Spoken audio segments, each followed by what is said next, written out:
You're probably aware that there's a value exchange between you and your customer, right? You've heard that before, a value exchange or a value proposition. Did you know there's actually 6 value exchanges you should be aware of? We're gonna break it down. Good Marketing Minute.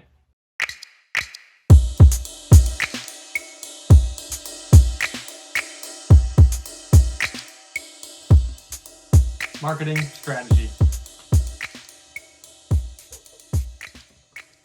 Part 2. Defining your value exchange. Value proposition, the 6V framework. So we went through the 5C framework. This is the 6V framework. So this is the first step of the 6V framework. So you know what your company is, and you know what your customers are, and you probably identified who your collaborators are.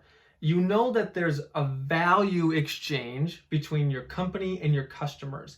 That's a two-way street, right? You are bringing something of value to your customers, and in exchange, they're giving you value. That's what the money's for, right? In some cases, something else, but usually it's money. But have you considered that there's also a value exchange right here? You need to bring value to your collaborator. In a lot of ways, that's going to be money as well. So if you're paying someone for R&D, you're paying an ad agency to figure out what the next campaign is going to be. You are paying them, and they're going to bring you value that you don't have necessarily in-house. Did you also know there's likely a value exchange right here? So your collaborator, remember, these are people who complement your business well, but in the end are probably bringing a similar offering or something relevant to this customer. There's going to be a value exchange there as well, and you are in charge of brokering that exchange. What is this person getting out of these people that sweetens the pot for them? You may look at that and say, well, why is that my problem? Why do I have to be concerned of what value a collaborator gets from a customer? Here's why. This is called the 6V framework. And unless you're counting arrows and circles, there are not 6 things on here. There's 3 circles and there's 3 two-sided arrows.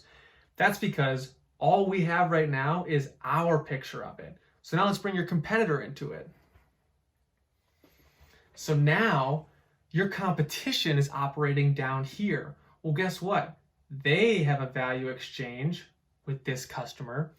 They are likely using very similar, if not the exact same, collaborators as you, and they have an opportunity to broker value between collaborators and customers. So all of this now gives you context, right? So you know who you are, you know what you're trying to sell and to who you're trying to sell it, and you know who your collaborators are. There's a relationship of value that goes 2 ways all throughout there. There's a whole other side to this thing where your competition is also getting and giving value to your customers, getting and giving value to your collaborators, and brokering a relationship between the collaborators that you're using and they're using and the customers that you're trying to sell to and they're trying to sell to. Does that make more sense? Hope it helps.